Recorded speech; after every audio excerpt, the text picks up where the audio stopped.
علی بھائی، اگلا سوال ہے: میرے چچا جان اور چچی جان میں لڑائی جھگڑوں کا اینڈ بڑھاپے کی طلاق کی صورت میں نکلا ہے۔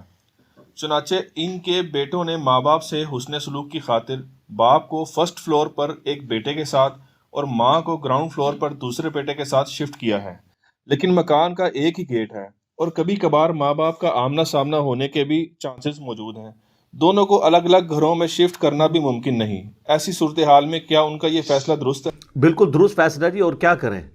اور یہ جو بوڑھے ماں باپ ہیں، مجھے بڑی حیرانگی ہوتی ہے 60-70 سال کی عمر میں، جہاں میرے بھائی اتنی زندگی گزار لی تھی، 2-4 سال اور عزت کے گزار دیتے، خود بھی بے عزت ہوتے ہیں، پیچھے اولاد کے لیے بھی مصیبت کھڑی کر دیتے ہیں۔ اور اس طرح کے کئی ایک واقعات ہمیں وقتاً فوقتاً ملتے رہتے ہیں۔ اس میں نے دیکھا ٹیکنیکلی کئی ایک ریزنز ہوتی ہیں، خصوصاً یہ طلاقیں وہاں پر واقع ہوتی ہیں جہاں پہ میاں بیوی اپنی زندگی میں اکٹھے کبھی رہ نہیں ہوتے، یعنی جو خاوند ہے وہ باہر کے ملک میں، بیوی ادھر ہے، وہ کبھی کبھار آنا، یا اسی طریقے سے بعض اوقات فوجی حضرات ہیں جو نچلے درجے کے ہیں، اوپر والوں کی تو اچھی پیز ہیں، فیسلٹیز ہیں، جو نچلے ہیں سٹاف لیول کے، وہ بیچارے اگر فیملی اپنے ساتھ رکھیں تو خرچہ اتنا زیادہ ہو جاتا ہے کہ وہ پھر اس کو سپورٹ نہیں کر سکتے، تو وہ فیملیز کو پیچھے گاؤں میں رکھتے ہیں۔ کبھی کبھار آتے ہیں تو وہ 2-4 دن کے لیے کوئی خاوند اپنی بیوی کے پاس آئے گا تو وہ اچھے طریقے سے ہی بیہیو کرے گی نا، لیکن جب 2-4 سال کے لیے آ جائے تو وہ پھر بیوی اور خاوند کے جو چھپے ہوئے عیب ہیں ایک دوسرے کے سامنے آنا شروع ہو جاتے ہیں۔ یہی کام اگر شادی کے شروع دنوں میں وہ 2-3 سال کٹھے رہ لیتے نا تو اسی وقت ہی طلاق ہو گئی ہوتی۔ وہ جو اس وقت اس لیے نہیں ہوتی کہ وہ کٹھے رہتے نہیں ہیں، ایک دوسرے کی بری عادتیں یا اچھی عادتوں کا پتہ نہیں ہوتا، بڑھاپے میں آ کے جب کٹھے رہتے ہیں ریٹائرمنٹ کے بعد تو در در در در طلاق والا معاملہ ہو جاتا ہے۔ بعض اوقات کوئی جینون ریزن بھی ہو سکتی ہے، بعض اوقات کوئی بے حیائی والا ایشو ہو جاتا ہے، بعض اوقات کوئی صبر کا پیمانہ لبریز ہو جاتا ہے۔ بہرحال آخری درجے میں اسے اوائڈ کرنا چاہیے، اور اگر کسی کو شوق ہے طلاق والا، وہ سمجھتا ہے کہ میں نہیں گزارا کر سکتا، تو یہ شادی کے شروع کے عرصے میں ہی جان چھڑا لینی چاہیے، خاوند کو بیوی سے اور بیوی کو خاوند سے۔ اور قرآن میں اللہ تعالیٰ نے کہا ہے کہ اگر تم نہیں نبھا سکتے ہو تو علیحدہ ہو جاؤ، اور اللہ تعالیٰ نے دونوں کے لیے کہا ہے کہ مرد کے لیے اللہ تعالیٰ کوئی اور عورت کی سبیل نکال دے گا، اس عورت کے لیے کسی اور خاوند کی سبیل نکال دے گا، اسی لیے اسے حلال قرار دیا گیا۔ لیکن جامعہ ترمذی میں اور مشکات میں بھی حدیث موجود ہے کہ نبی علیہ السلام نے فرمایا کہ حلال چیزوں میں سب سے زیادہ ناپسندیدہ اللہ کو طلاق ہے۔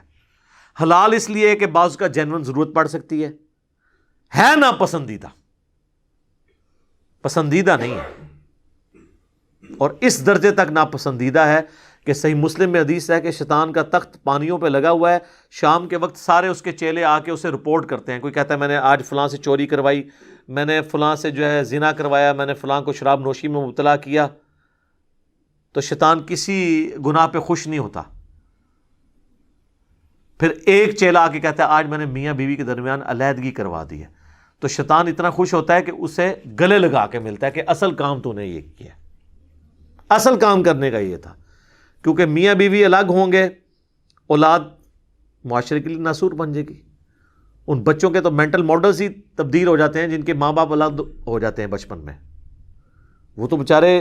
یعنی یہ کمبائنڈ ایک رشتہ اللہ نے رکھا ہے نا اولاد کی تربیت کے لیے۔ تو آپ کے سامنے یہ معاشرے میں ستیلی مائیں کیا کرتی ہیں یا ستیلے باپ کیا کرتے ہیں اولاد کے ساتھ۔ اکثر اوقات وہ نانی نانا یا دادی دادا کے پاس بچے چلے جاتے ہیں، اور کس طرح بیچاروں کی تربیت ہوتی ہے وہاں پہ سب کے سامنے، اس لیے یہ چیز ناپسندیدہ ہے۔ اب یہ ان کا جو اسپیسیفکلی سوال تھا کہ اس صورتحال میں انہوں نے، ظاہر ہے کہ اب اولاد بیچاری کہاں سے اللہ تعالیٰ مکان لے،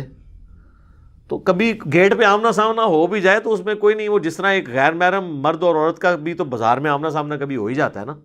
کون سا انٹریکشن ہے۔ ہاں اس میں ایک خطرہ رہتا ہے کہ اگر یہ نہ ہو کہ خاوند کا غصہ ہی نہ ٹھنڈا ہوا ہو، بعض خاوند اتنے غصے میں ہوتے ہیں کہ وہ پھر قتل بھی کر دیتے ہیں، حالانکہ اب تمہارا تعلق ہی نہیں اس عورت کے ساتھ، وہ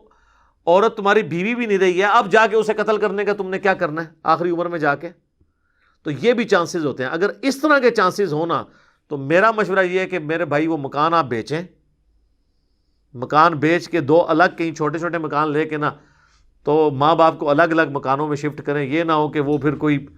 ریسلنگ ہی نہ کر لیں آپس میں، اس کے چانس ہوتے ہیں، اور وہ آپ کے لیے اس سے بڑی بدنامی۔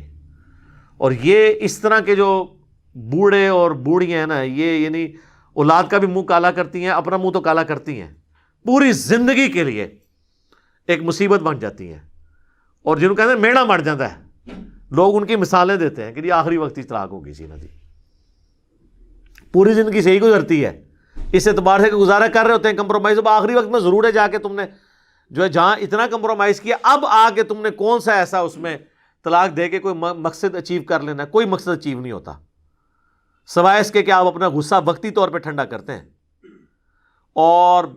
بعض اوقات تو ماں باپ کی اس طرح کی طلاق ہو جائے تو پھر علماء سے ہی فتوے لیتے پھرتے ہیں، بھئی 3 طلاقیں ہو گئی تو کام فارغ، اب کوئی اور معاملہ نہیں ہے۔ اور اس میں نے ایک سلوشن دیا کہ اگر کوئی عورت خاوند سے تنگ ہے تو وہ طلاق کی بجائے خلا لے لے، اور وہ مسند شافعی میں حدیث موجود ہے، حضرت عثمان غنی رضی اللہ تعالیٰ عنہ کا قول ہے کہ اگر عورت نے خلا لیا نا تو اس عورت کے ساتھ وہ مرد نئی شادی کر سکتا ہے، نئے حق مہر کے ساتھ نکاح کر سکتا ہے، لیکن اگر طلاق لیں گے نا تو 3 طلاق کے بعد رجوع نہیں ہو سکتا۔ حلالہ تو ویسے ہی حرام ہے نا جو یہ کرواتے ہیں، وہ تو سنن ابن ماجہ میں حدیث سے حلالہ کرنے والے اور کروانے والے پہ لعنت، آٹومیٹک حلالہ ہو جائے جس طرح سورۃ البقرہ میں آیا کہ بائی چانس کہیں اس کی شادی ہو اور پھر وہ خامد بھی مر جائے یا طلاق دے دے،